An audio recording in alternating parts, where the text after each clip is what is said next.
soir aux nouvelles nationales d'APTN. On n'avait pas le nombre d'effectifs nécessaires pour assurer un service équivalent à nos voisins. Plus d'1 million de dollars en dédommagement à Mashteuiat suite à une décision de la Cour supérieure du Québec pour le sous-financement des services de police autochtones. Wemotaci offre elle-même à sa population le service Internet, mais la connectivité mobile se fait attendre. Le 4 janvier marque la première journée nationale de la jupe à ruban. Une collectivité Mi'kmaq veille à ce qu'il y ait suffisamment de jupes pour l'année prochaine. Kwe, bonjour. Je m'appelle Suzanne Bacon et je vous souhaite la bienvenue aux Nouvelles nationales d'APTN. Après plusieurs années, un procès, un appel et une décision du Tribunal des droits de la personne, le plus haut tribunal du Québec a statué que la province et le gouvernement du Canada ont sous-financé de façon chronique les services de police autochtones. Ils doivent maintenant à une communauté Innu plus d'1 million de dollars en dédommagement. Voici un reportage de Lindsay Richardson. Un saga judiciaire qui dure depuis des années connaît enfin une conclusion, du moins pour l'instant. Dans une décision rendue le 15 décembre, le plus haut tribunal du Québec a déclaré que la province et le Canada ont agi de manière indigne, déshonorante et abusive en ce qui concerne le financement des services de police autochtones, en particulier à Mashteuiat. On doit maintenant à la communauté Innu un montant combiné de 1,6 million de dollars, ce qui équivaut au déficit accumulé sur une période de 5 ans, alors que la communauté essayait de fournir des services de police avec un budget restreint. On n'avait pas le nombre d'effectifs nécessaires pour assurer un service équivalent à nos voisins. Voici ce qu'il faut savoir. En 2019, la communauté de Mashteuiat a poursuivi le Québec et le Canada, soutenant que les gouvernements fédéraux et provinciaux ne donnaient pas suite à leur engagement de financer adéquatement la police. Toutefois, un juge de première instance s'est éventuellement prononcé contre la communauté. Cette dernière a donc interjeté appel et déposé une plainte pour atteinte aux droits de la personne. Au début de 2022, le Tribunal canadien des droits de la personne a reconnu le sous-financement volontaire des services de police autochtones à l'échelle du Canada. La décision rendue par la Cour d'appel cette semaine mène à la même conclusion et renverse la décision précédente rendue contre Mashteuiat. Ça confirme effectivement qu'on a été victime de discrimination et que malheureusement, encore aujourd'hui, en 2022, il existe bien sûr de la discrimination ou du racisme systémique dans différentes approches effectuées par les gouvernements. Dans une déclaration, le chef régional de l'Assemblée des Premières Nations Québec-Labrador, APNQL, Ghislain Picard, a dit « La paix, l'ordre et la sécurité publique sont à la base d'une discrimination flagrante à l'endroit de nos communautés. Les gouvernements doivent en prendre acte et agir. » Ni les ministères de la Sécurité publique du Québec, ni ceux du Canada n'ont répondu à la demande de commentaires d'APTN avant la date limite. On souhaite qu'ils honorent leurs responsabilités, qu'ils prennent acte de ce jugement et qu'ils ajustent leur financement en fonction des besoins réels des Premières Nations. Tout le monde le mentionne, tous les corps de police le mentionnent en plus que les meilleures personnes pour intervenir, pour assurer la sécurité chez les Premières Nations, c'est les membres des Premières Nations. Si le Québec ou le Canada décident d'en appeler de cette décision d'indemnisation, la question sera soumise à un juge de la Cour suprême du Canada.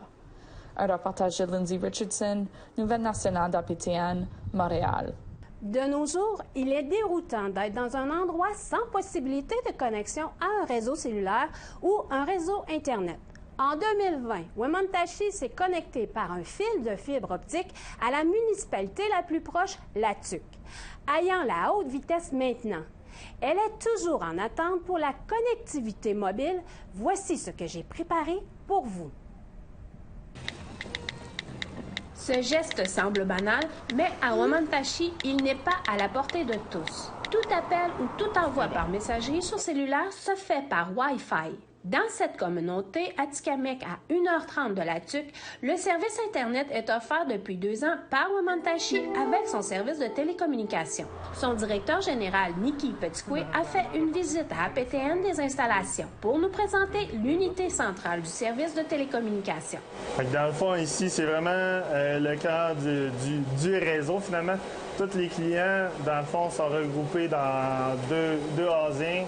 On a, dans le fond, un autre housing que genre... Si on compare, une fibre équivaut à peu près à 32 clients. OK? Fait que si on compte le nombre de fibres, c'est le nombre de clients qu'on a actuellement.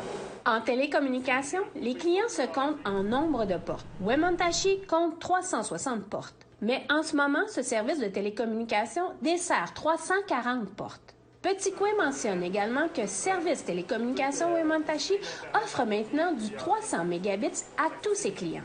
En comparaison à la basse qualité offerte dans le passé, soit 3,5 mégabits seconde. Et il offre aussi des services que les autres entreprises allochtones ne peuvent pas. C'est géré par la communauté pour des personnes de la communauté. Fait que je pense que c'est vraiment un bon potentiel, ça matche bien. T'sais, les installateurs, c'est pas des allochtones qui débarquent dans la maison puis qui viennent faire l'installation nécessairement. C'est vraiment un autochtone.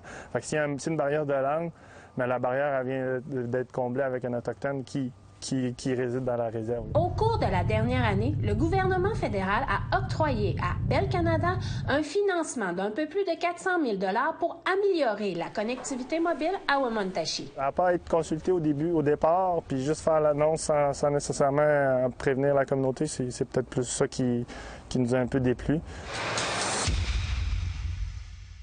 Bell Canada a décliné la demande d'entrevue d'APTN. Dans un courriel, une porte-parole affirme que le travail pour munir la communauté d'un réseau mobile avance bien. Il comporte plusieurs étapes à réaliser avec les partenaires dans ce dossier. Les pourparlers sont toujours en cours entre Wemotaci et Bell Canada. Selon Petitcoué, le service de réseau cellulaire est prévu à l'automne 2023.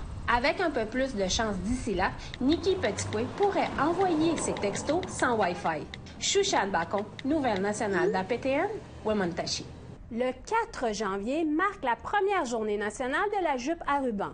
Une collectivité Mi'kmaq veille à ce qu'il y ait suffisamment de jupes pour l'année prochaine, tout en créant des relations, une maille à la fois. Angel Moore nous en explique comment.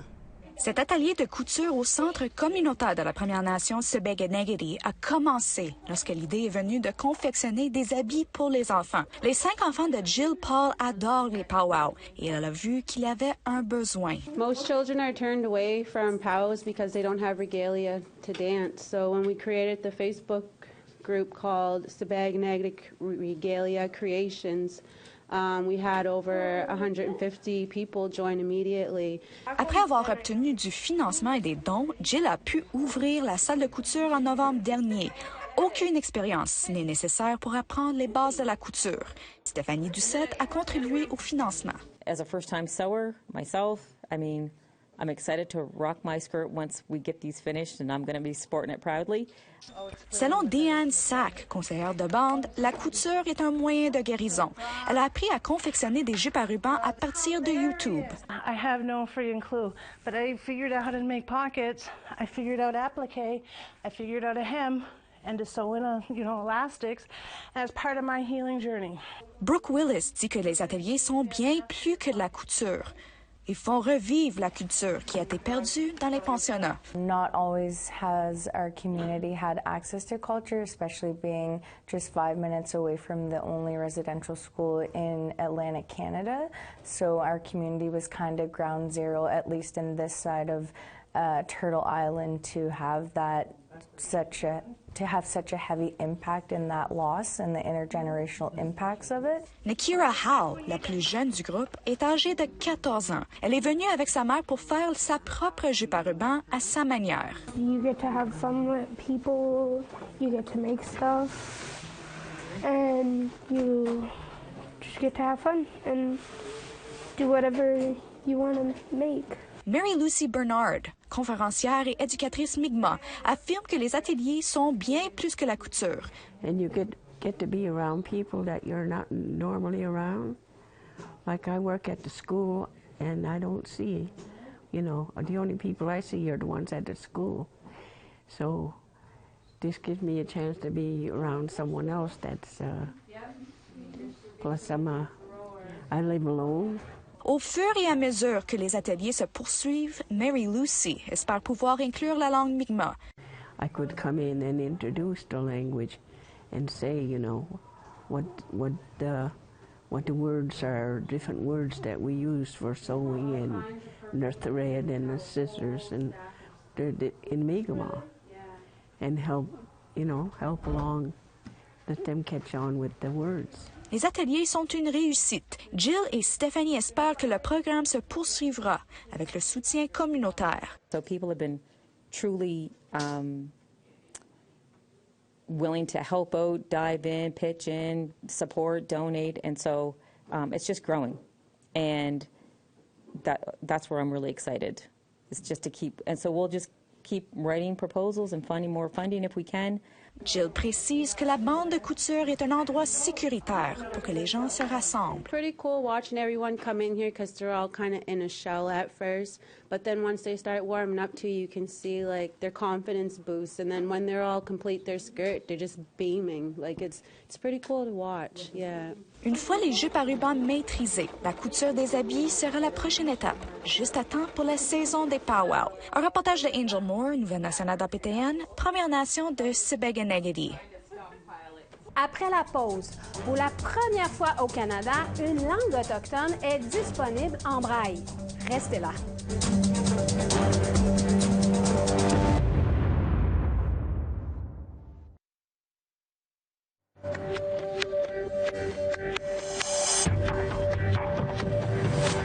Re-bienvenue au Nouvelle nationale d'APTN. Bien connue sur la scène musicale de Winnipeg depuis des décennies en français et en anglais, la musicienne franco-métisse Andrina Turenne a performé dans un groupe musical ayant gagné un judo. Maintenant, elle prépare son premier album solo. Emilia Fournier vous présente cette artiste fière de ses racines. Quand j'ai besoin de recul. Voici Andrina Turenne qui joue à la Journée des Autochtones en direct en 2019. Elle a aussi performé à travers le Canada comme membre du groupe Shitgamin et a tourné avec Thompson Highway. Mais pour les derniers 6 ans, elle fonce son chemin comme artiste solo. Turenne dit que son identité l'a formée en la musicienne qu'elle est aujourd'hui. La musique a toujours été, d'après ce que je connais puis d'après ce que j'ai appris, très centrale à la vie métisse. Puis le violon, ça parle toutes les langues. Elle compose et enregistre ses chansons dans son studio, dans sa maison à Winnipeg. Bienvenue, c'est Studio Beaver Hut ici. C'est le Beaver Hut, c'est où je crée. Il est temps de tourner la page. Ça, c'est quelque chose que ma grand-mère m'a ramené d'un voyage quand j'étais enfant, comme j'avais peut-être 3 ans. Puis tout ce que j'ai vraiment, c'est comme quelque chose qui m'est cher. Sa chanson plus récente, En plein cœur mai, honore la résistance métisse à Batoche en 1885. La chanson a sorti l'anniversaire de l'exécution de Louis Riel. Sans rouge métisse, tâche la prairie. Turenne dit que la musique était centrale à sa jeunesse franco-métisse. Je pense que mes premiers débuts, c'était vraiment familial, puis avec les amis de la famille autour du feu. C'est là que j'ai appris, je pense, à faire des harmonies, puis la joie de la musique, j'ai toujours su que je voulais le faire. Turenne attribue sa formation musicale aux autres musiciens franco-manitobains. La scène musicale francophone ici au Manitoba est vraiment riche. Dans les années fin 60, début 70, il y a eu un organisme qui s'appelle le Sans Nom, qui a été créé, qui a vraiment créé un noyau au sein de la communauté. L'année prochaine, Turenne planifie sortir un album bilingue pour représenter son identité comme auteure-compositrice, ainsi qu'un album en français pour contribuer à la culture franco-manitobaine. La raison que j'ai choisi de faire un hippie francophone, c'est que j'ai beaucoup d'amis qui ont des enfants, et puis on sait que c'est un défi quand même de vivre uniquement en français ici. Alors, je voulais vraiment créer quelque chose qui permettrait la transmission de la langue, mais aussi la célébration de la langue. Peu importe où sa musique l'amène, Turenne dit qu'elle aura toujours ses racines à cœur. Je suis fière d'où je viens, puis des communautés dans lesquelles j'ai grandi.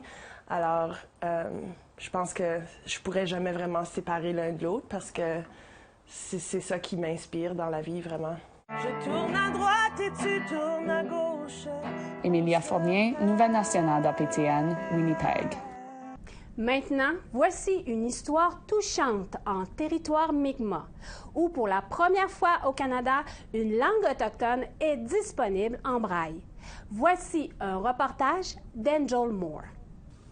Christine News code le braille, mais pas n'importe lequel. Grâce à son travail, ce manuel de 7e année sera bientôt disponible pour les locuteurs Mi'kmaq aveugles de Halifax. There's a lot of cases where someone only speaks an Indigenous language, in which case they would not have had an opportunity to learn Braille. Madame News est entourée d'une bibliothèque de manuels scolaires convertis en braille pour son travail. Mais ce n'est qu'après la découverte de 215 tombes à Kamloops qu'elle a réalisé qu'aucune langue autochtone n'était disponible en braille au Canada. Elle s'est donc mise au travail. I was touched by it. It upset me, it maddened me, and I don't know, I honestly thought there wasn't much that someone like me could do from here, but I did hope there would be a resurgence in people wanting to regain their culture and their language, and I just knew that if one of them was blind and didn't speak English or French, then they were pretty much out of luck. Madame News a consulté la communauté Mi'kmaq, y compris le linguiste Bernie Francis de la Première Nation Member 2. Ce dernier affirme que le braille contribue à préserver la langue Mi'kmaq. Actually, it's a great thing because, you know, it wasn't that long ago that we didn't have a writing system which adequately represented the sounds in the Mi'kmaq language. So the fact that we're already into Braille is really a bonus for us. Christine News, transcriptrice de braille certifiée depuis 15 ans, a remporté le prix Louis de American Printing House for the Blind pour avoir créé le code braille Mi'kmaq, qui est approuvé par Littératie Braille Canada. Elle a maintenant commencé à coder des livres Mi'kmaq. I mean, there might not be a large call for Mi'kmaq Braille, but anyone who's now looking will see that, oh, this one got created, so we can move from there. Le Mi'kmaq rejoint maintenant le Navajo comme seule autre langue autochtone traduite en braille. Christine News espère que ce n'est pas la dernière et que les gens continueront à être touchés par la préservation des langues autochtones. Un reportage d'Angel Moore, Nouvelle nationale d'APTN, Halifax. Au retour, l'entente cadre pour un pôle universitaire autochtone à l'Université Laval. Restez là.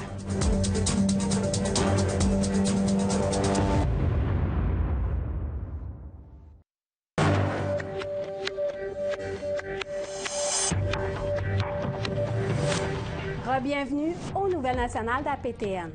En entrevue cette semaine, nous recevons la vice-rectrice de l'Université Laval, Katia Bergeron.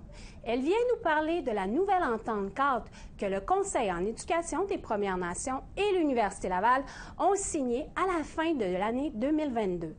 Une entente qui vise à développer un pôle universitaire autochtone, c'est-à-dire une maison des savoirs qui reflètera les langues, les cultures et les visions des futurs diplômés autochtones. La voici. Oui, et bonjour, Madame Katia Bergeron de l'Université Laval, et je vous souhaite la bienvenue aux Nouvelles nationales d'APTN. Oui, bonjour, merci de votre accueil. La première question que j'aimerais vous poser, quelle est l'entendre, parce que vous avez signé avec le CEPN une entente cadre. Pouvez-vous nous expliquer cette entente-là? Oui, avec grand plaisir, parce que dans le cadre de l'entente qu'on a signée la semaine passée, on s'est engagé ici à l'Université Laval à être un partenaire du Conseil en éducation des Premières Nations pour développer un pôle universitaire autochtone. Le projet de pôle universitaire autochtone, qu'on appelle aussi la Maison des savoirs, c'est vraiment c'est un projet du CEPN, du Conseil donc en éducation des Premières Nations, mais nous, à l'Université Laval, on veut le supporter, ce projet-là, puis on veut vraiment agir comme accompagnateur.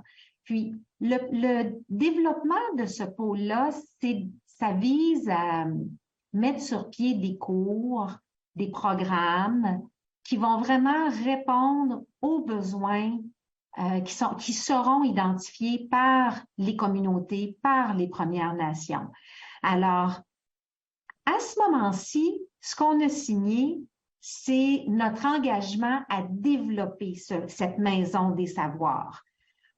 Pour l'instant, toute la programmation est encore sur la table à dessin. Tout reste à faire là, au niveau de l'établissement de la programmation. Mais ce qui est important, c'est de s'être entendu sur le fait que les besoins, ils allaient vraiment être identifiés par les Premières Nations.